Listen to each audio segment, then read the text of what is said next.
SER Podcast. Hola, soy Bruno Alemán y esto es Play Fútbol, el podcast de fútbol internacional en el que te hablamos del juego. Nunca es fácil mejorar una plantilla con los fichajes en un mercado de enero, pero ni mucho menos es imposible y sobre todo hay circunstancias excepcionales que muchas veces casi te obligan a hacerlo, que lo hacen casi necesario. Todas las plantillas del mundo se pueden mejorar con fichajes, pero es que hay plantillas con unas carencias tan evidentes que lo hacen casi obligatorio.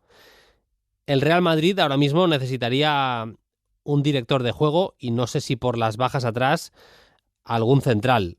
Lo mismo podríamos decir del Athletic Club, a pesar de que ya sabemos que su mercado es más reducido. El Liverpool también necesita centrales. La Juve, seguramente gente atrás, algún carrilero, y equipos como Ajax y Fiorentina agradecerían y de qué manera casi un fichaje por línea.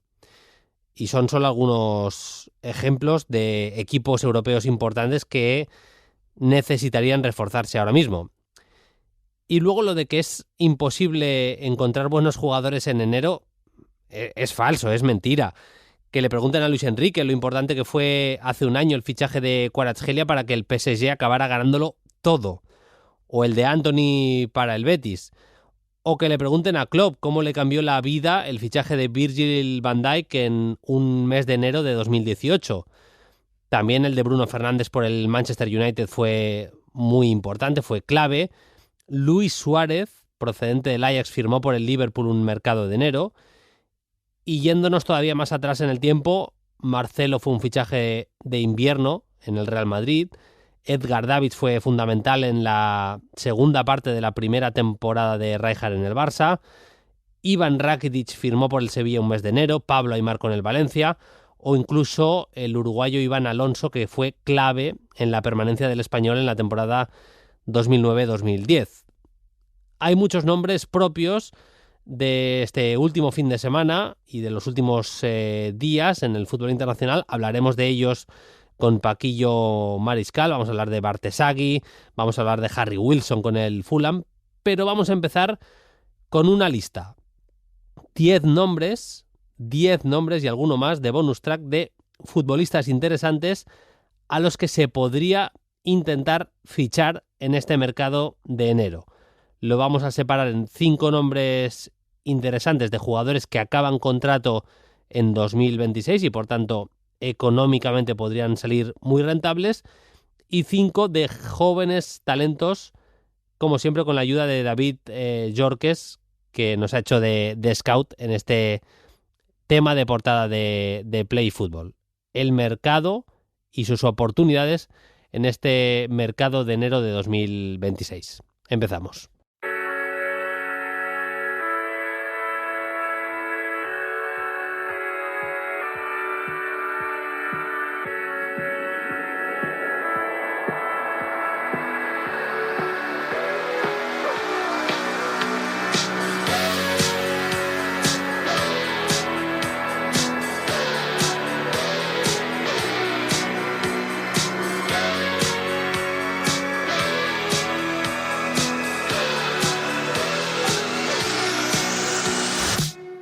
Vamos allá, nuevo episodio de Play Fútbol. Faltan, lo dicho, 17 días para que se abra otra vez el mercado de fichajes. Y ya lo habéis escuchado. ¿Quién dijo que no se puede firmar bien? Firmar jugadores interesantes, firmar también jugadores de futuro más que interesantes en el mercado del mes de enero. Oportunidades de mercado. Os vamos a ofrecer 10 y pico. 10 nombres separados en 2 bloques y algunos más interesantes que vamos a repasar con David Yorques, que ya me está escuchando. Hola David, ¿qué tal? Muy buenas.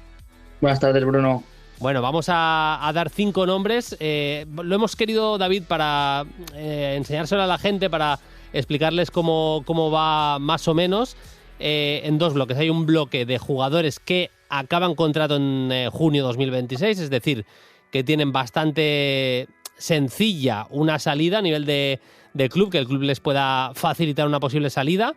y el otro de 5 jugadores que son jóvenes pero más que interesantes y que te puede dar un poco igual firmarles en un mes de enero o en verano porque es un fichaje claramente a futuro. Si te parece, empezamos por los 5 nombres de futbolistas que acaban contrato en 2026. ¿Qué nombres has preparado, David?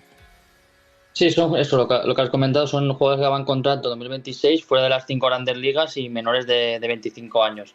Sí que es verdad que hay 2 jugadores que van en diciembre del 26, pero bueno, ahora lo nombraremos. En primer lugar tenemos a Quinten Timber del Feyenoord, 2001, 24 años, es un mediocentro todoterreno, box to box, con mucho recorrido, sobre todo destaca por su agresividad en campo contrario con y sin balón, buen pasador y tiene una gran capacidad para progresar con balón en conducción y pase. Y bueno, es buen nivel de creatividad y destaca por su capacidad de llegada y generar peligro. A mí, Timber, no sé si coincides, pero a mí me parece sobre todo un centrocampista completísimo. No me parece seguramente, David, que sea un 9 ni un 10 en prácticamente nada. Igual a nivel de duelos puede ser un futbolista bastante capaz ahí y demás. Pero en el resto de cosas no me parece ni el mejor último pasador del mundo, ni tampoco el futbolista con mejor disparo de la historia, pero en prácticamente todo te diría que es un 7, un 7,5. Sí, totalmente de acuerdo. También esto dicen los datos que es top 5 en calidad de pases, remates, toques en el área, duelos, presiones en campo rival. Sí, es verdad que en duelos aéreos está un poco por debajo, pero bueno, sí, es súper completo. 3 goles, 3 asistencias y para mí es un jugador que se podría adaptar muy bien a equipos top 5 de Italia, Alemania e Inglaterra. Parece un perfil de todos estos el más completo. Estamos grabando esta sección justo antes de que se dispute la jornada de UEFA Europa League y de Champions del miércoles. Por tanto, los datos, acaba de decir David, 3 goles y 3 asistencias, lo puede haber mejorado con los partidos de Europa League y de Eredivisie del fin de semana, pero lo podemos actualizar al final si es que ha cambiado en alguno de ellos. Siguiente nombre, me parece que David has tirado también de Países Bajos aquí, ¿eh? Sí, es así, es Soufiane El Karouani del Utrecht, del 2000, 25 años, un lateral izquierdo de unos 78, un perfil con clara tendencia ofensiva, tiene mucha llegada y recorrido, es muy rápido y bueno, sobre todo destaca por la claridad y el criterio que tiene en último tercio, además de ser muy eléctrico, sin balón también es intenso en defensa y tiene un buen 1 contra 1 defensivo. No es especialista en defensa de bloque bajo, pero bueno, es un jugador que la verdad que es una ganga de mercado. Es Muy futbolista interesante. que fue clave para que el Utrecht acabara en competición europea el año pasado y que está siendo clave también esta temporada con una productividad, partiendo desde el lateral izquierdo, un futbolista capaz de tener cifras, de los jugadores más decisivos a nivel ofensivo de todo su equipo, Sí, sí. que es una auténtica locura. Son, de momento, 3 goles y 13 asistencias en todas las competiciones, Sí, si no he contado mal, David.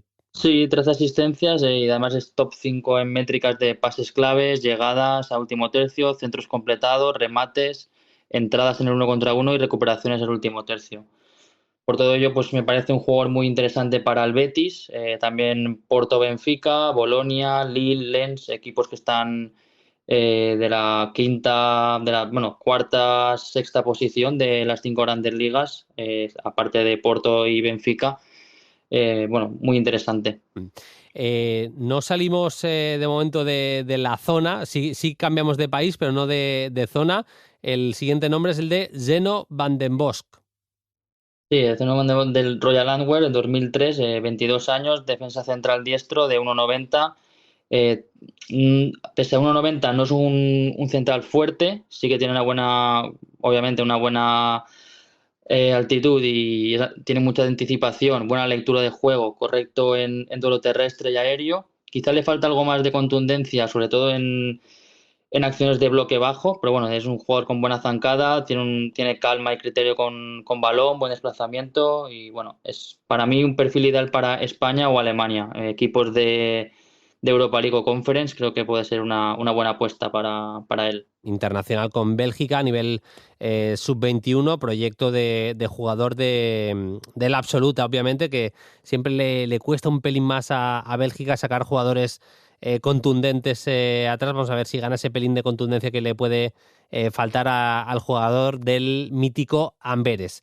Seguimos también con zagueros, en este caso nos vamos a hablar de Haaland. Sí, Haaland es un jugador del Brann, de Noruega, 2005, 20 años, es un defensa central diestro de 1,96, muy corpulento, con gran capacidad física, tiene una buena lectura y un buen posicionamiento táctico, pese a la edad que tiene, pues, una buena madurez táctica. Tiene un muy buen juego aéreo, buen nivel en duelos terrestres, bastante potente en la carrera. Y además con balón, pese a la altura que tiene, es bastante tranquilo y tiene una suficiente criterio en salida de balón. Y bueno, sobre todo también destaca por su agresividad en la marca y en la defensa de zona. Para mí sería interesante para, bueno, clubes desarrolladores de las 5 grandes ligas, como puede ser un Eintracht, un Rennes, un Leverkusen. Perfil muy interesante. Futbolista que supera el 1,90 m, lo firmó el Brann para su filial en 2022 y bueno, ya está llamando también a las puertas de la selección. Y vamos a acabar cambiando de tercio absolutamente. Nos habíamos movido por Europa, básicamente países del centro, norte de Europa. Cambiamos incluso de continente para cerrar los primeros 5 nombres, David. Sí, es Ryan, del 2006, 19 años, un extremo que también puede jugar de delantero, extremo derecho o zurdo, bastante versátil en ataque, puede jugar en casi todas las posiciones de ataque. Mide 1,85 y destaca por sus condiciones físicas, además es un jugador muy vertical, con mucha llegada, desborde y sobre todo mucho olfato goleador. Y además últimamente está muy inspirado en la eficacia. Esta temporada creo que son 19 goles en 3.900 minutos. Bueno, no es nada fácil para un 2006 hacer 19 goles siendo extremo delantero. Totalmente. Estamos hablando de un internacional sub-20 por Brasil, que en Vasco de Gama, en el primer equipo, en Serie A, es decir, en el campeonato brasileño, en la liga regular, ha marcado 14 goles en 34 partidos. Hablando de un extremo, son cifras más que respetables. Pues Timber, el Caruani, Van den Bosch, Haaland y Ryan. No sé si te acordás y vas a decir algo más de Ryan. Perdona, David. No, sí que me parece un perfil muy interesante para equipos tipo Tottenham, Leipzig, Milan, Aston Villa, equipos de top 5 de 5 grandes ligas. Además, bueno, destaca por su físico, que se puede encajar muy bien en estos perfiles y ligas. Totalmente. Ahora vamos a jugadores muy jóvenes, pero que tienen realmente muy buena pinta y que podría ser interesante también, incluso para equipos ya del top europeo. Empezamos también en Países Bajos con el lateral diestro del Feyenoord, David. Sí, Givaino Reid, 2006, 19 años, lateral derecho súper completo, tiene un gran recorrido, un gran despliegue físico, con gran capacidad de llegada a último tercio y bueno, es muy rápido, muy potente, gran nivel en duelos y además tiene capacidad para producir en ataque. Para mí es un jugador que es que lo tiene todo. O sea, a ver, le puede faltar igual en defensa ser más contundente. Estamos hablando de un lateral de un equipo top, a nivel defensivo tiene que mejorar, pero si hablamos de irrupciones de laterales en los últimos tiempos, a mí es de los que más me gusta, con bastante diferencia. Además, una capacidad para asociarse por dentro tremenda, lee muy bien cuándo poder entrar por carril central, ya no solo cuándo desdoblar por fuera, y que está formando una dupla con Hadji Musa en esa banda diestra del Feyenoord tremenda. A mí me parece un pedazo de lateral derecho de futuro, David. Sí, totalmente lo comentas, tiene infinitos recursos, tanto con balón como sin balón. Sí que es verdad que comentas que a nivel táctico pues tiene aspectos a mejorar, pues también normal por la edad, pero bueno, es un perfil pues para equipos top de las 5 grandes ligas. Totalmente. No dejamos Países Bajos, nos vamos en este caso al AZ para hablar de un futbolista que es campeón de Europa juvenil, tanto con la selección de Países Bajos como también con el AZ, que se proclamó campeón de la Conference, uno de los centrocampistas más especiales del panorama actual. Sí, que es Smith, 2006, de 19 años, mediocentro 8, perfil ofensivo interior, de mucha calidad y alto criterio de juego. Es espectacular la capacidad asociativa, cómo mide el espacio y el tiempo en todo momento. Y la verdad que es un perfil muy completo. Además, tiene buen perfil físico, tiene llegada, tiene zancada, es muy, muy, muy completo. Hiper inteligente, es un jugador que bueno, que está más que preparado para dar el salto a un muy buen equipo de las 5 grandes ligas. A mí me parece que le falta un pelín de constancia a nivel de mentalidad, sobre todo de eh, estar concentrado en los partidos, porque si lo consigue, si puede dar ese paso, es un poco lo que decía antes David de Givairo Red. Al final es un futbolista que por la edad que tiene, mantener ciertos niveles de concentración, de estar muy metido, no va a ser nunca fácil, pero si hablamos de nivel técnico, vamos, es un centrocampista que te puede hacer de todo, que tiene pase en largo, que tiene visión de juego, que tiene último pase, que se mueve bien en espacios reducidos. Insisto, me parece que es solo a nivel de mentalidad lo que puede hacerle mejor jugador. Y además es que tiene todavía las ventanas abiertas, David, tanto para ser un 8 como para ser un 10. Yo creo que se va a mover más seguramente como creador, generador de juego, más siendo un 8, el acompañante del mediocentro, más gestor de los ataques que finalizador o jugador de último pase, pero bueno, tiene todas las vías abiertas todavía, ¿eh? Sí, totalmente de acuerdo. Pues seguimos al tercer nombre, en este caso de los jóvenes, otro que me encantó en los últimos torneos de juveniles que le he visto, en este caso con Bélgica y con el Anderlecht, uno de los centrocampistas, mediocentro puro, que le he visto cositas más similares a Sergio Busquets. David. Sí, justo me has quitado o sea, me lo he robado de la mente porque lo tenía ahí, lo tenía en mente. Es un perfil, con Nathan Decat, de 2008, 17 años, un mediocentro 6-8, perfil claro, organizador de equilibrio y recuperador, muy inteligente. Además, bueno, es longilíneo, tiene buena capacidad física, una gran capacidad en el pase y en la progresión de balón. Y además tiene esa zancada que le permite progresar. Sí que es verdad que quizás le falta algo más de regularidad, pero es que es 2008 y está jugando prácticamente todo y siendo uno de los jugadores importantes en Jupiler Pro League. Y bueno, me parece un jugador con un futuro tremendo. Me- yo lo descubrí el año pasado, creo que fue, me llamó la atención porque lo vi titular en el filial del Anderlecht y es que la verdad que impresionaba el perfil. Sí, sí. A pesar de ser lo que decía David, muy, muy alto, un poco desgarbado y demás, tiene gestos técnicos en espacios reducidos, lo que digo, que recuerda un poco a Sergio Busquets, que es capaz de hacer cosas en espacios reducidos tremendas y al final no salen muchos jugadores así. Luego es muy joven y el tiempo dirá, pero la pinta de Nathan Decat es tremenda. Como tremenda ha sido también la irrupción de un futbolista griego que milita en el Genk, zurdito, y que le hemos visto hacer cosas tanto con su club como con la absoluta ya de Grecia, David, increíbles.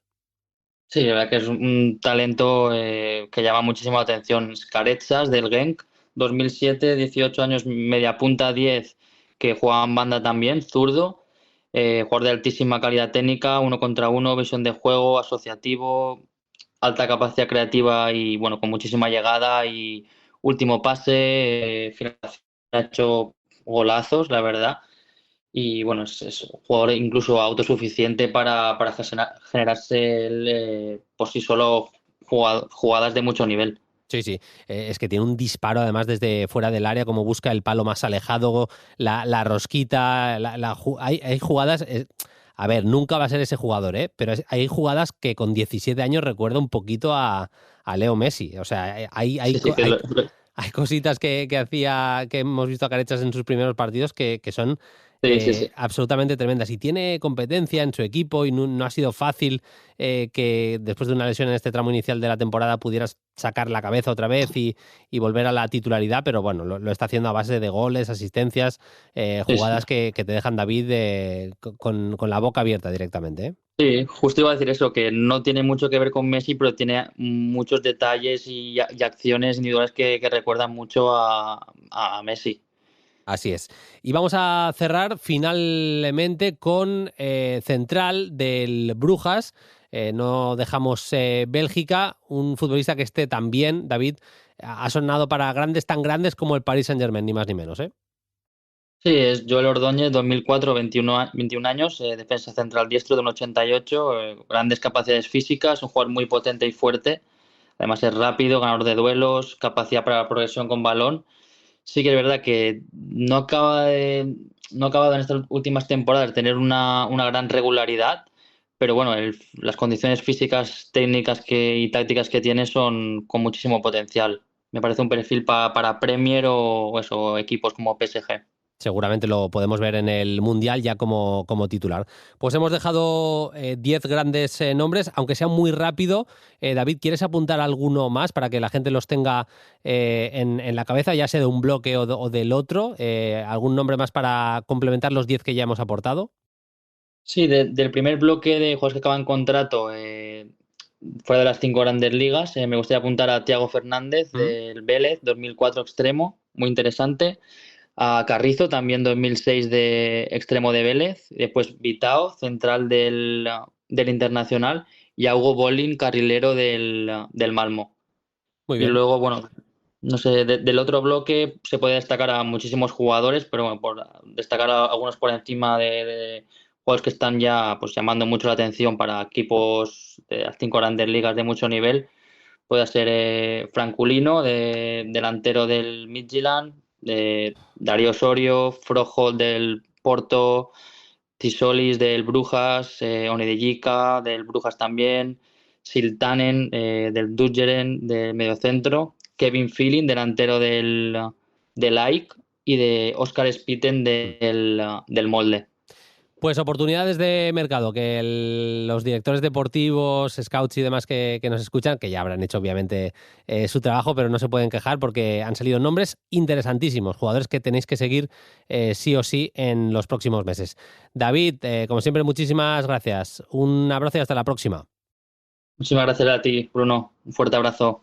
Tramo ya para la actualidad. Saludo a mi compañero y mi amigo Paquillo Mariscal. Hola Paquillo, ¿qué tal? Muy buenas. Muy buena, Bruno, ¿qué tal todo? Estamos hablando fuera de antena, Paquillo y yo, de sobrevivir a la Navidad, más allá de momentos familiares que todavía celebramos y nos gusta mantener todo lo que envuelve a la Navidad. Eso de, Paquillo, eso de ir por la calle teniendo que apartar gente, lo llevamos regular tú y yo, ¿eh? Sí, eso de tener que estar en una final de un mundial constantemente por la calle, no, la verdad que no, porque no estamos viendo un España-Argentina. O sea, yo creo que es una época un poco complicada para eso, sí. Buen símil, ¿eh? Es como una final de un mundial, pero sin la final, o sea, sin el partido. Claro, sí, sin el gol de Sí, Iniesta, sí, ¿sabes? sí, O sí. el, o el de Mario Götze. Es tal cual. Bueno, enseguida vamos a repasar todo lo más importante de lo que ha pasado este fin de semana. Pero, como siempre, tres grandes temas con Paquillo Mariscal. Vamos a hablar de cómo ha quedado la lucha por el título en Países Bajos después de los resultados de este fin de semana, de Harry Wilson y su Fulham, que están en un gran nivel en este último mes. Y hablaremos un poquito del Milan y sobre todo de la figura de Bartesagui, de este lateral izquierdo que ha aparecido y que está llamando tantísimo la atención. Y hay alguna pregunta interesante de los oyentes que resolveremos como siempre con Paquillo. Si te parece, don Francisco, empezamos con Harry Wilson, futbolista del Fulham. ¿Le está dando su entrenador mucha confianza esta temporada? Está partiendo él desde el sector derecho del ataque, él es zurdo, y la verdad es que estamos viendo, marcó un golazo hace unos días impresionante, creo que era en el partido contra el Manchester City, y lleva unos números en las últimas semanas tremendos. Otra vez fue fundamental para que el Fulham le ganara el partido al Burnley el pasado sábado. Sí, 27 añitos todavía, ¿eh? Ojo con Harry Wilson. Vamos a empezar por ahí porque es verdad que rompió hace casi una década. Parecía que iba a ser el prototipo de perfil de media punta, fino, que tiene muchos recursos técnicos, que acaba jugando tirado a un costado, a pie cambiado como tú bien has definido, en ese sector derecho. Que Marco Silva creo que tiene muy bien estructurado lo que es la parcela ofensiva, con Smith Rowe en el enganche, con un perfil como Chukwueze, que es más extremo, más eléctrico, más de borde constante en el sector contrario. Y luego Raúl Jiménez en punta, que es un futbolista muy fino para el apoyo y la descarga. Y creo que se está aprovechando de todo ese ecosistema táctico Harry Wilson para lucir, que sigue teniendo cosas quizás un poco guadianescas. Es verdad que es un jugador a veces más de jugadas que de juego, que desaparece mucho, pero que está encontrando una regularidad que yo creo que es lo que hay que destacar de él, porque está apareciendo para ser determinante en los marcadores en la última semana, y que tiene una zurda que cuando llega al piquito del área, tanto para el golpeo, definiendo con golazos, como tú bien decías hace una semana, como para el último pase, o para juntar rivales y permitir que otros jugadores, otros compañeros suyos estén libres, que me parece que, bueno, es verdad que el Fulham está en tierra de nadie, que le falta ese pasito un poquito todos los años para luchar por los puestos europeos, pero que tiene jugadores muy interesantes como el propio Wilson. A mí me parece un gran entrenador, Rui Silva, que lo está demostrando, ya muchos años de experiencia en la Premier League y con plantillas que tampoco han sido súper, prácticamente ningún año ha sufrido y de hecho creo que lo está haciendo muy bien. Hablando otra vez de Wilson, nunca ha tenido una posición del todo cerrada. Paquillo es verdad que en algunos momentos ha parecido que le podía faltar algo de reprise, de continuidad, de explosividad, incluso para ser un extremo que amenazara de verdad. A pie natural en banda izquierda yo le veo ahí un poquillo limitado. Es verdad que centra muy bien, pero prácticamente es lo único que ahí le puedes sacar de provecho, y como centrocampista le ha faltado siempre un poquito de continuidad, de darle continuidad al juego, porque como decías muy bien antes y lo definías así, ha sido más siempre de jugadas que de juego. Son 5 goles y 3 asistencias esta temporada, ayudando al Fulham a estar en la zona tranquila, y un poco a lo que íbamos, Paquillo, del tema del impacto en los partidos, que eso es innegable, con la selección 17 goles en 67 partidos, que no está nada mal, 17 goles como internacional, apareciendo cuando Bale era el dueño absoluto de esa selección y podían ser jugadores más o menos parecidos, o que podían entrar en conflicto por jugar en una posición similar. No están mal los números de Wilson con Gales, ¿eh? Sí, en esa Gales con un Bale estratosférico, líder absoluto del 2016, posteriormente 2018, etcétera. Es verdad, muy joven él, que tuvo impacto, que compaginó bien con Gareth Bale. Otro jugador similar o parecido era Brooks, que también, bueno, acompañaron quizá a una Gales un poco desangelada, más allá de la figura de aquel momento jugador del Real Madrid.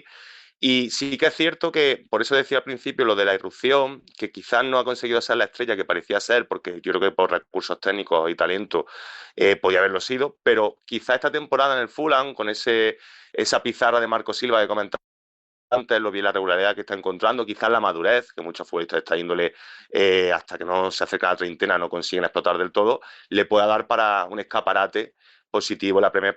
Yo creo que talento tiene para complementar una plantilla, quizá no titular, de un equipo con mayores aspiraciones. Sí, sí. Veremos qué es lo que pasa con Harry Wilson en el futuro. Vamos a la pelea por el título en Países Bajos. Este fin de semana el PSV, aunque sufriendo mucho, le ganó al Heracles por 3-4, y el Feyenoord caía en el clásico histórico neerlandés ante el Ajax 2, Feyenoord 0. Con estos resultados, Paquillo, el PSV queda líder con 43 puntos y el Feyenoord es segundo con 34. El Ajax pasa a la tercera posición con 29 puntos. Luego entraremos en la ligera mejoría del Ajax. Yo sé que decir esto en Países Bajos es mucho decir, y a mí me gusta bastante la plantilla del Feyenoord, incluso por momentos también me gusta bastante cómo juega el Feyenoord, pero no sé si podemos decir que nos hemos quedado sin pelea por el título. A mí me parece ahora mismo muy favorito el PSV, ¿eh?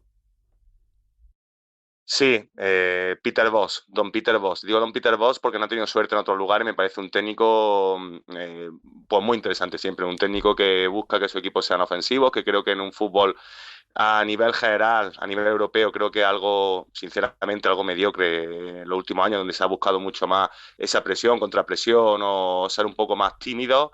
Sigue teniendo una estirpe de un fútbol de antes, mucho ritmo, ser muy vertical, juntar muchos jugadores ofensivos. Es cierto que hay que contextualizar que en Países Bajos sabemos que las defensas no son del nivel del resto de Liga Europea, que esto hace brillar a muchos jugadores, pero yo creo que la gran clave, porque si comparas plantillas, es verdad que a mí me parece el PSV un poquito superior por talento puro individual, más allá del técnico que haya, pero si comparamos plantillas no creo que haya tanta diferencia entre los tres grandes. La gran diferencia para mí está en la figura de Peter Bosz. Sí, sí, estoy contigo. Es verdad que el PSV va a perder en las próximas semanas a Salah Eddin, que ha sido su lateral izquierdo titular, y sobre todo a Saibari, que creo que les puede echar en falta. También es cierto que la liga neerlandesa para durante prácticamente un mes y eso pues el impacto va a ser inferior, obviamente. Pero son 9 puntos ya. Hadji Musa también, por ejemplo, uno de los cracks, en este caso del Feyenoord, no va a estar porque está convocado con la selección de Argelia y eso seguramente iguala las cosas. Yo estoy absolutamente de acuerdo con lo que decía Paquillo a nivel de plantilla propiamente, de tener las posiciones bien dobladas. A mí la del PSV me parece claramente la mejor plantilla de Europa, pero tiene mucho mérito lo de Peter Bosz.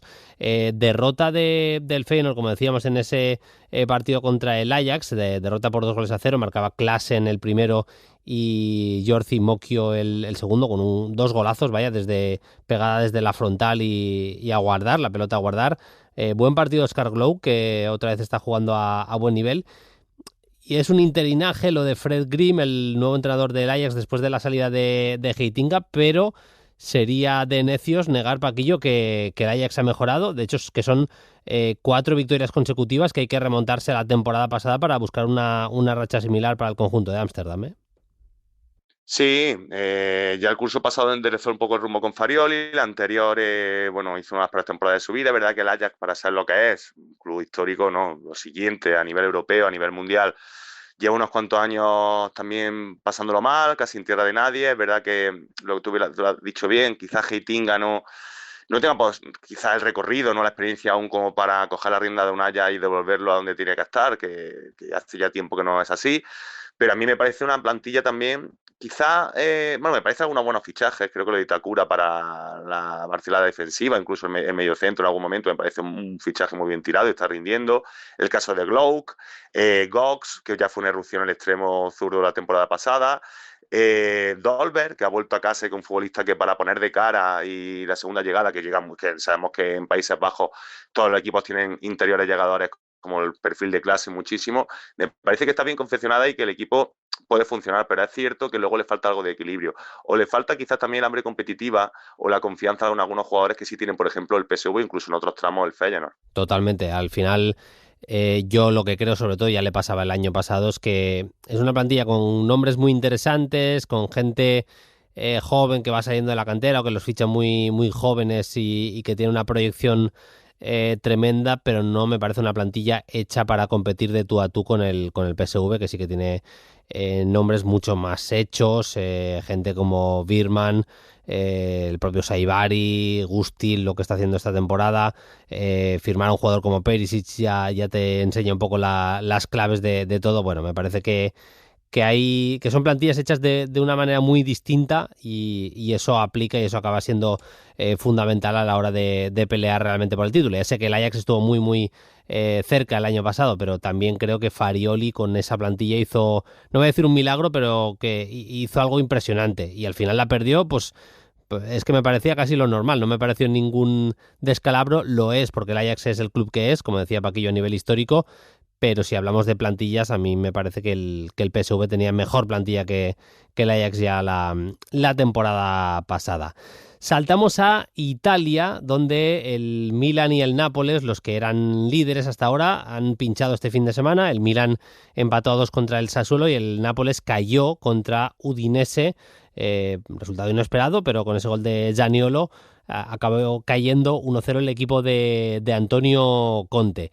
Se pone líder el Inter, que sí que ganó su partido, pero en ese Milan 2 Sassuolo 2 vimos un doblete de Davide Bartesaghi, del carrilero zurdo, jovencísimo, tan solo 19 años, futbolista, Paquillo, con bastante buena pinta.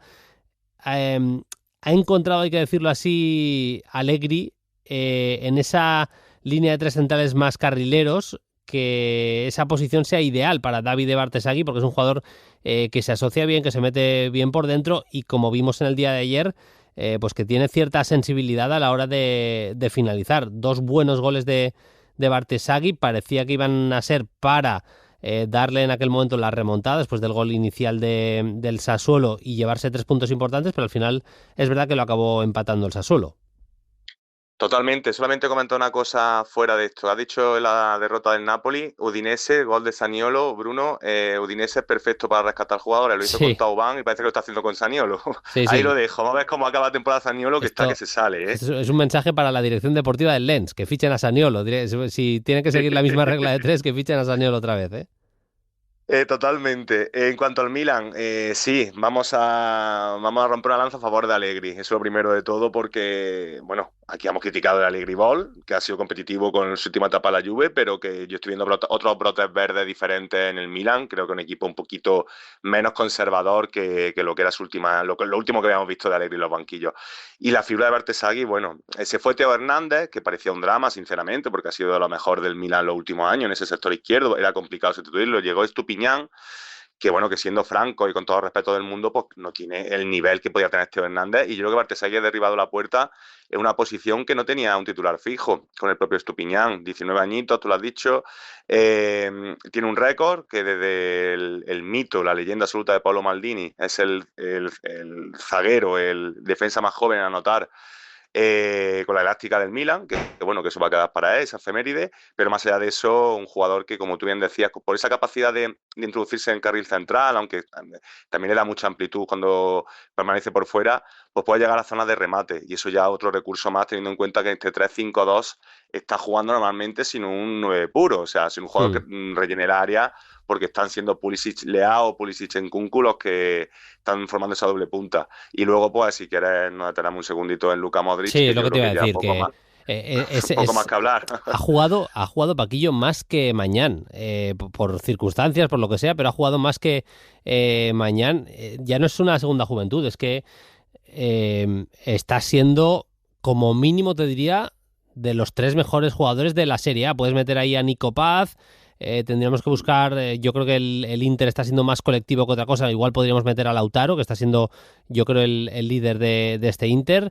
No me salen muchos jugadores más que estén en ese nivel de importancia, de impacto dentro de su propio equipo que le estamos viendo a Luka Modric.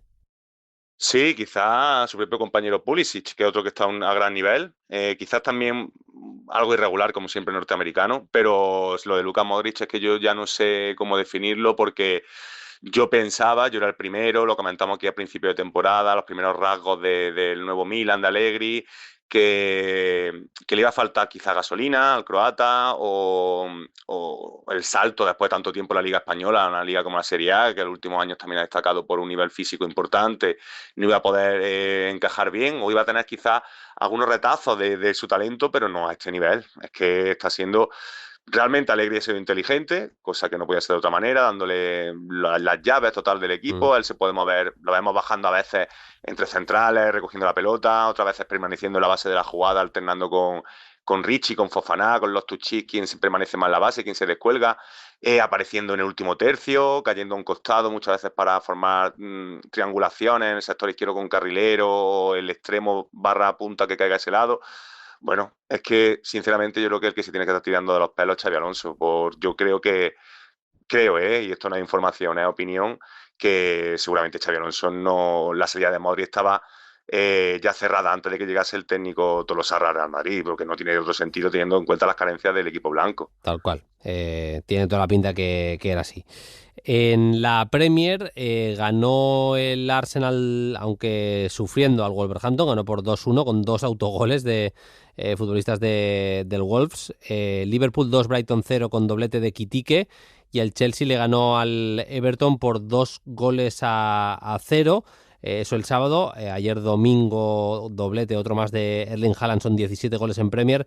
En el Crystal Palace 0, Manchester City 3, sufrió bastante más el City de lo que refleja el marcador. Gran partido de Wharton, también muy bien Cherky en el City. Ojo a la situación de equipos como Tottenham y Newcastle, que quedan ahí en zona prácticamente de nadie ahora mismo en la Premier. Forest 3, Tottenham 0 y Sunderland 1, Newcastle 0 en el derbi con autogol de Voltemade. Y el Aston Villa que sigue ahí, es verdad que sufriendo, es verdad que remontando, pero West Ham 2, Aston Villa 3 se ponen otra vez a 3 puntos del Arsenal. El Manchester City es segundo a 2 de los de Mikel Arteta. De Italia, ya lo hemos dicho, lo más destacado es esa victoria, como hemos dicho, del Inter, que le deja líder, llenó a 1 Inter 2, acompañado por los pinchazos de Milan y Nápoles, dejan líder al Inter, y la Juve, que hizo los deberes, ganó al Bolonia por 0-1 y se mete claramente ahí en la pelea de volver a estar arriba, al menos de las plazas de Champions y demás. Y en Alemania, sorpresa, sorpresón, mejor dicho, pinchó el Bayern de Múnich, que de hecho estuvo a punto de perder el partido. Bayern 2, Mainz 2, lo empató en el descuento el equipo de Company. Del resto, mantiene el liderato el Lens en Francia, Lens 2, Niza 0, aunque es verdad que sigue apretando el PSG, que ganó al Metz por 2-3. Buena victoria también del Marsella en casa, aunque sufriendo, pero le acabó ganando al Mónaco. Marsella 1, Mónaco 0. Enseguida volvemos con Paquillo y con las preguntas de los oyentes en el cierre del programa, pero esta es semana europea, aunque no os lo parezca, hay copas, pero también hay Conference. Este próximo jueves, la jornada decisiva, la sexta, y como siempre en Play Fútbol lo analizamos en la previa con Mauro Jiménez. Hola Mauro, ¿qué tal? Muy buenas. Hola Bruno, ¿qué tal? ¿Todo bien? Semana muy emocionante, es la última, y bueno, en la clasificación hay cosas bastante curiosas todavía en esta competición, ¿eh? Sí, la verdad que sí, sobre todo yo creo que es sorprenderte la posición del Rakov, que es tercero, el AEK de Atenas, que ha dado un nivel muy bueno, también cuarto, y bueno, sobre todo también yo creo que la parte del Sansuspor, quinto, 10 puntos, un equipo que no entraban en todos los pronósticos arriba y ha dado un nivelazo. Luego, lógicamente, el líder, el Estrasburgo, yo creo que entraba dentro del top 3 equipos favoritos para ello y no ha decepcionado. Y luego ya más destacado para mal o quizás para menos bueno, el Crystal Palace noveno, si es verdad que ha tenido una fase liga muy complicada y tiene 9 puntos, está a un partido lógicamente de la clasificación, solo un punto, lo puede conseguir ese top 8. Y luego la Fiorentina, yo creo también un poco con 9 puntos, hace tal más 9, pero yo creo que está un poco todo en la lógica de lo que era al principio la clasificación, más allá de esas revelaciones, Rakov, AEK de Atenas, Sansuspor, y para abajo, bueno, pues yo creo que lo más sorprendente es el más rendimiento, ¿no? Del Legia Varsovia, del Slovan de Bratislava, tan solo 3 puntos, y bueno, sobre todo también destaca que el único equipo que no ha conseguido un punto es el SK Rapid, es el Sí. único equipo que no ha conseguido ni empatar un solo partido. Así que ese es el rendimiento, ese es un poco la clasificación y lo que nos podemos encontrar con respecto a la última jornada para terminar de cerrar esta fase de Liga de Conference. Una última jornada en la que tú destacas sobre todo 4 partidos, ¿verdad? Sí, sí, eso es. Para mí los más clave, lógicamente, es el partido del Rayo en Vallecas ante el Drita. Un Drita que, bueno, está ahí un poco en lo que podríamos llamar tierra de nadie, que es la clasificación ahora mismo a los playoffs, pero con pocas opciones de ir un poco para arriba. Si es verdad que necesita que muchos equipos caigan para seguir subiendo puestos, pero ahora mismo está clasificado y necesitaría, bueno, pues a lo mejor un punto o la victoria para terminar de certificarlo, aunque la derrota también yo creo que le seguiría clasificando, aunque sea a sus puestos de playoffs. Así que ese partido del Rayo Vallecano es clave. Luego, lógicamente, el del Crystal Palace. El Palace, como ya he dicho, está fuera ahora mismo del top 8. Tendría que jugar esa fase previa antes de los octavos y, bueno, eso para un equipo como el Crystal Palace, que está jugando tantos partidos, yo creo que es un poco clave que lo gane para quitarse ahí 2 partidos. Lo juega ante el KUPS Kuopia.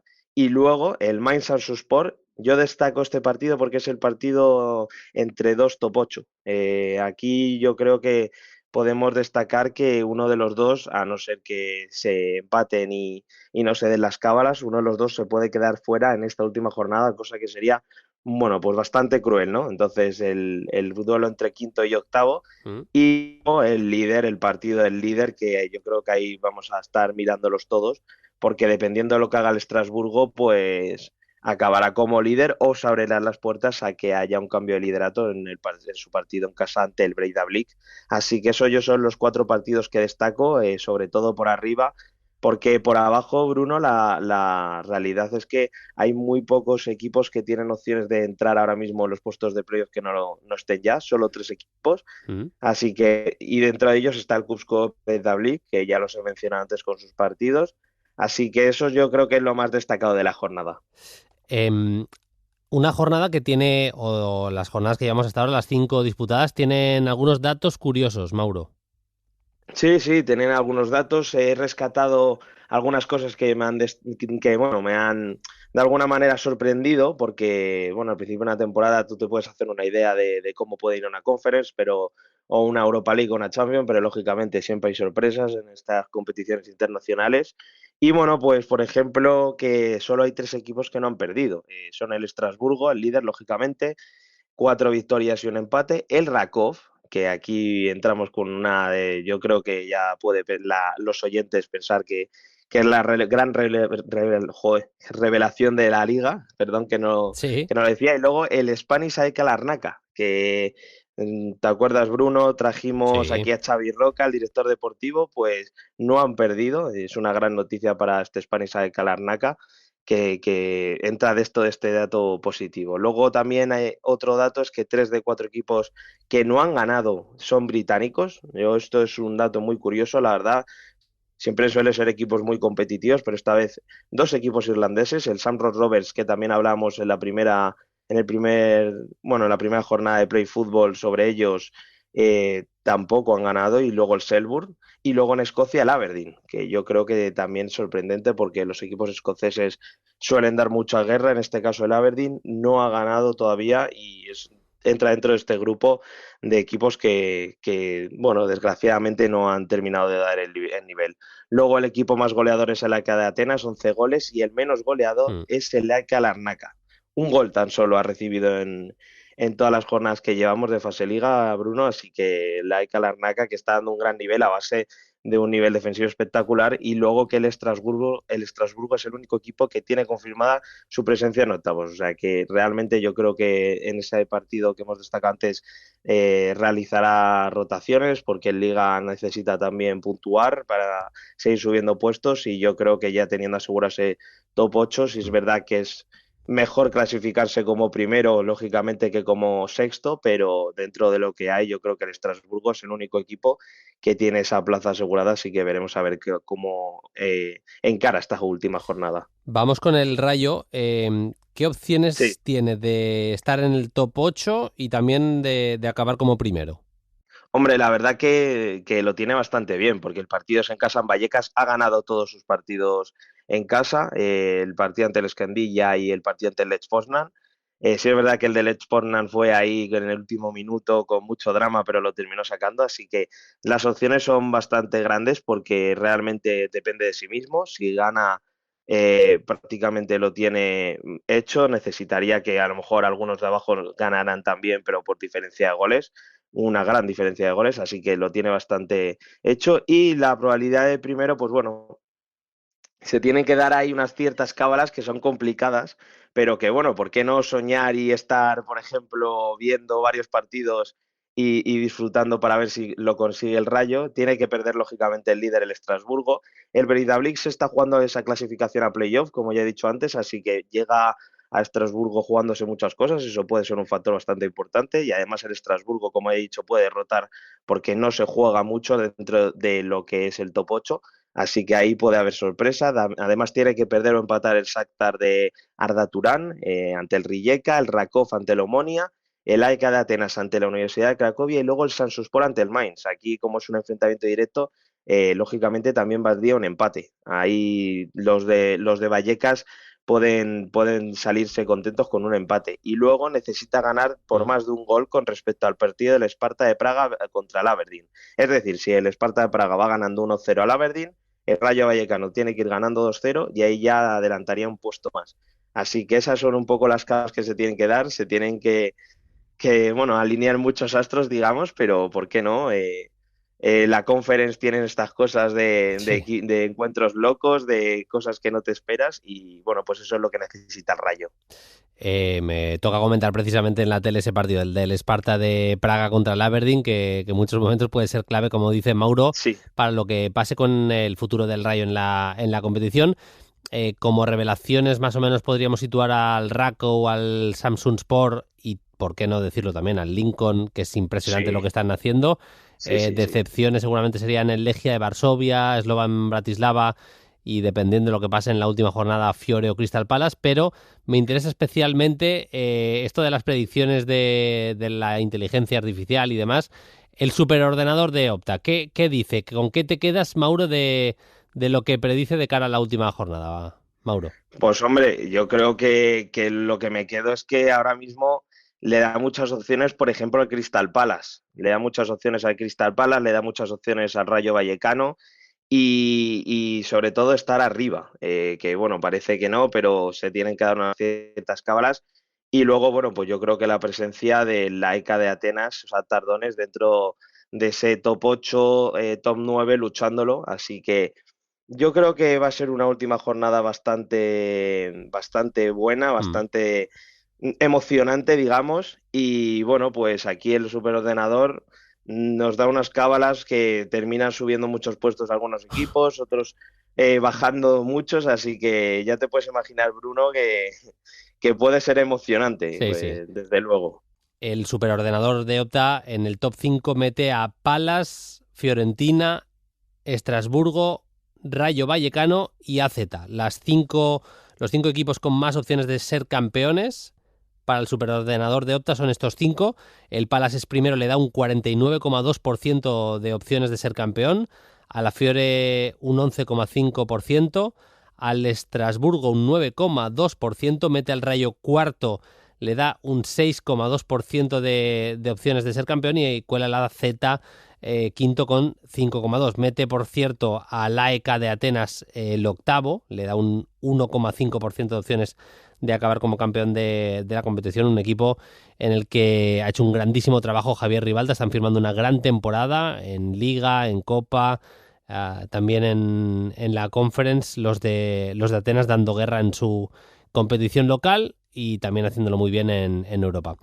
Pues nada, Mauro, a disfrutar de esta última jornada como siempre. Gracias, Bruno, muchas gracias. Ya nos vemos a la vuelta en febrero y espero que sea con historias emocionantes. Eso es, felices fiestas. Igualmente.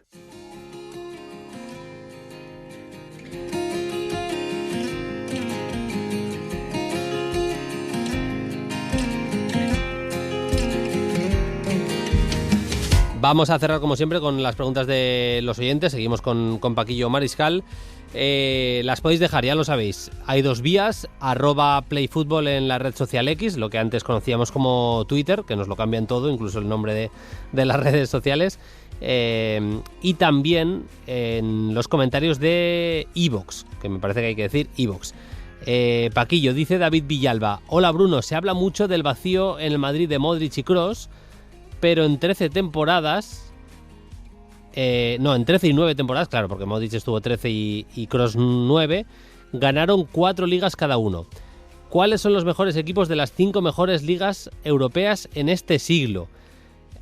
El mejor equipo es algo muy, muy complejo de decir. Yo no sé si David se refiere a por los títulos locales. Claro, si hablamos de Champions, el mejor de toda Europa es el Madrid, claramente, de este siglo.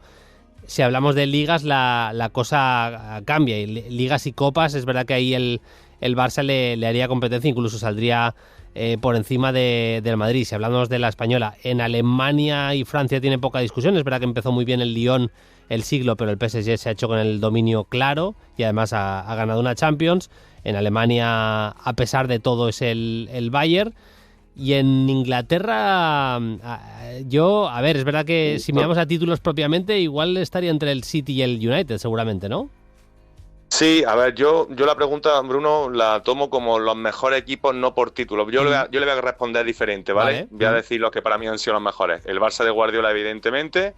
El Inter de Mourinho. Sí.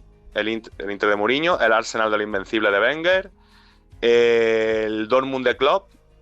Y no sé, para mí esos serían los 3 o 4 equipos que creo que es mejor por todo, no solamente por los títulos, que también, sino por todo, algunas cosas inesperadas como el Dortmund de Klopp, que para mí han sido a destacar de este siglo. Sí, podríamos meter perfectamente al Madrid de Ancelotti barra Zidane, aquel Sí. Madrid de tremendo, pero sí, es...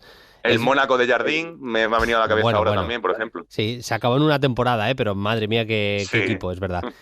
Pablo Blasco dice, hola Bruno, lo primero de todo, enhorabuena por el programa. Mi pregunta es, ¿qué creéis que le está pasando a la Fiorentina para ir colista en su liga y haber perdido sus 2 últimos partidos en Conference? Gracias, un saludo. Esto lo preguntaba antes de que se disputara esta jornada, Paquillo, en la que además la Fiore perdió contra el Verona por 1-2.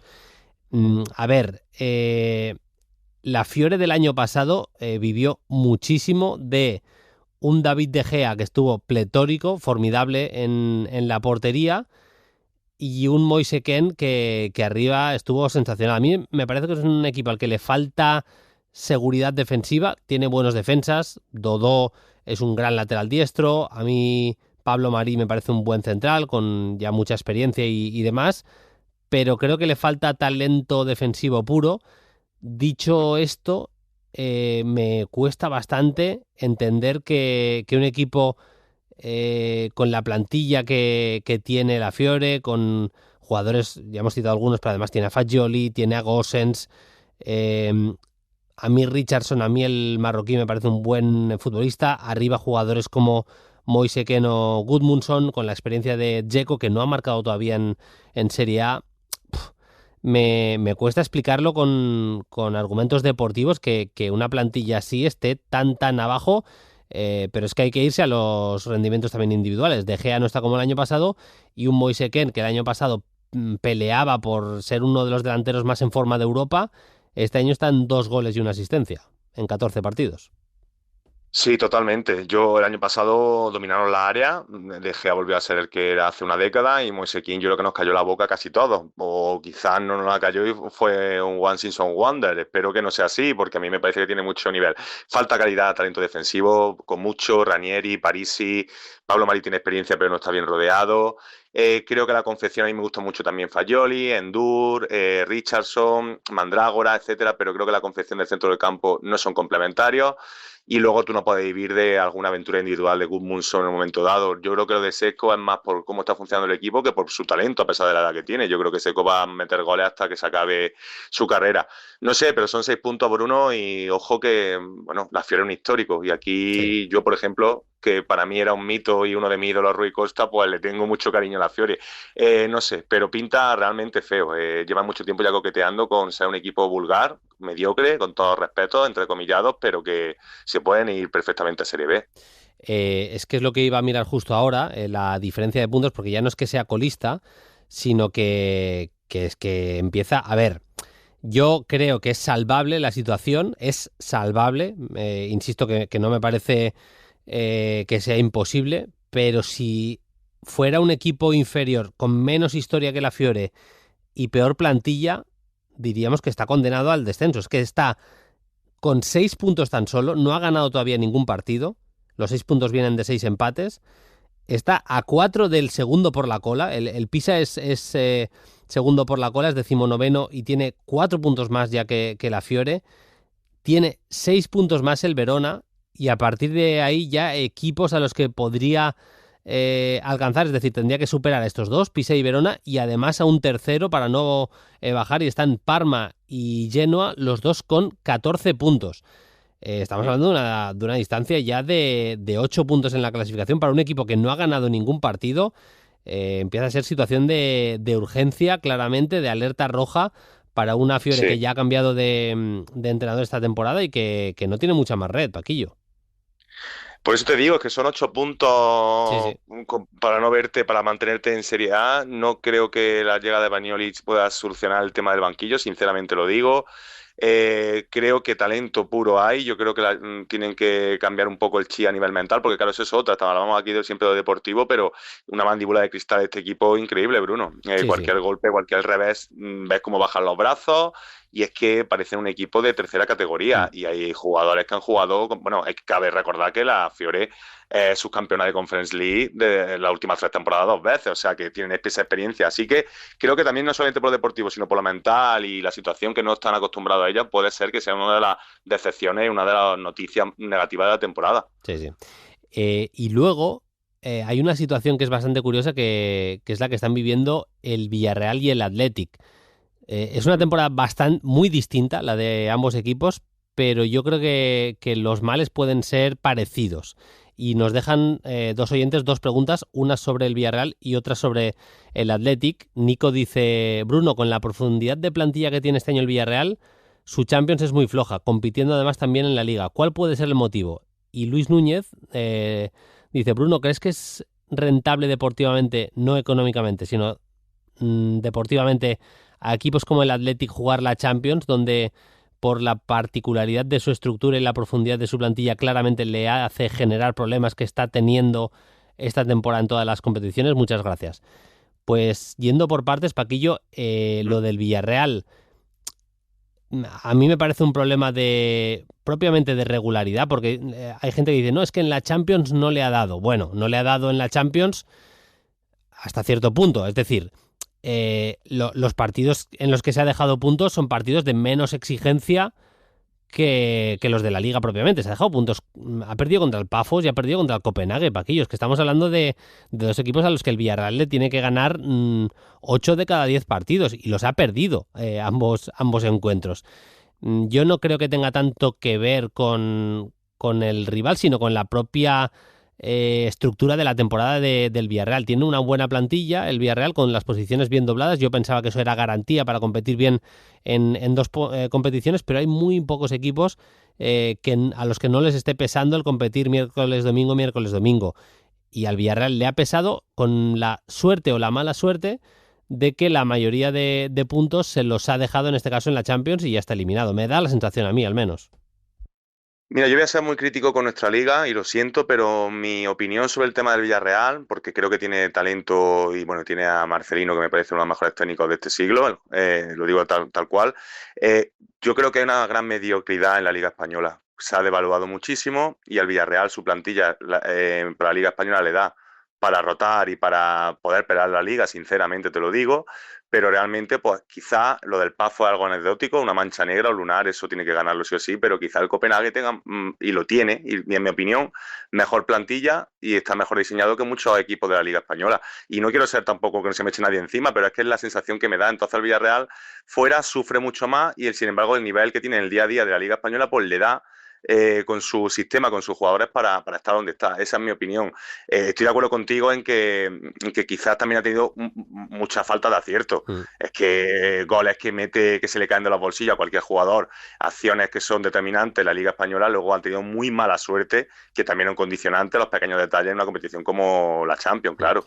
Luego lo del Athletic sí que es algo muy distinto, Paquillo, sí, porque yo creo que le han fallado, no han tenido el mejor nivel, ha tenido problemas con las lesiones, muchísimas lesiones atrás especialmente, la sanción por dopaje de Geray, pero vamos, que si en una plantilla en la que son piezas capitales Iñaki Williams, Nico Williams y Sancet, ninguno está, al menos de manera regular, ni siquiera al 50% de su mejor versión, pues el Athletic lo tiene chungo para competir. Eso unido a que es un club que tiene las restricciones que tiene para fichar, pues a mí su temporada, pues ¿qué quieres que te diga? ¿Un pelín decepcionante? Pues sí, la verdad, pero analizando un poco el contexto, a mí, Paquillo, al menos me parece entendible, voy a decir entendible. Sí, yo para mí también, respondiendo a la pregunta que nos hace, para mí deportivamente no le interesa al Atleti, evidentemente. Le interesa, bueno, pues por disfrutar y tal, jugar el Champions, pero no le puede interesar porque está muy limitado y porque encima es un equipo que se nos ha olvidado otro factor, que ellos son un equipo copero, que también centran su atención en la Copa del Rey, que para ellos es muy importante.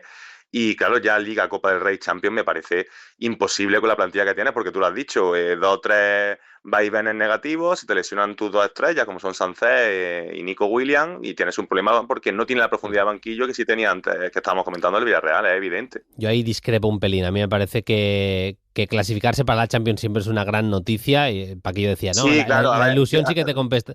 Yo es que creo, si hablabas tú de mala suerte a la hora de definir del Villarreal, a mí me parece que lo de las lesiones con el Athletic en este inicio de temporada también ha sido muy mala suerte. Sí, quizá lo he dicho demasiado tajante, Bruno. No, te entiendo, sí. Pero me pongo una piel de aficionado del Athletic, claro, a ver, claro. Claramente, competir en la Liga, la Copa del Rey de nuevo, a ver, no digo que deportivamente no, pero creo que sí tienen que elegir. Creo que es un equipo que a lo mejor tiene que elegir y que no les puede llegar jamás para 3 competiciones. Sería algo quizá utópico. Esa es mi sensación, mi realidad, Bruno. Yo es que eso es una reflexión que me hago muchísimas veces. El Castellón, por ejemplo, me lo llevo a lo mío. Vale. No lo quiero hacer no quiero ser tan egocéntrico. Me lo llevo a una selección muy floja, ¿no? Que se clasifica al Mundial. Y luego en el Mundial, en la fase Liga, encaja 3 goleadas o pierde los 3 partidos y casi no tiene opción a competir. Pues a mí ese momento de euforia, de tener el orgullo de haberte clasificado para un mundial, eso me parece que ya compensa cualquier cosa que te pase luego. Yo pagaría dinero, porque el Castellón subiera a Primera División. Y hacer la peor temporada de la historia, pero disfrutar. Claro, y en el mes de febrero estar ya descendido. Vale, pero a ver, sería un bajonazo, no lo niego. O sea, yo viviría esa temporada del Castellón con la ilusión de poder salvarnos. Pero también al mismo tiempo digo que, vamos, que ese momento de euforia de haber subido a Primera División, eso no te lo quita absolutamente nadie.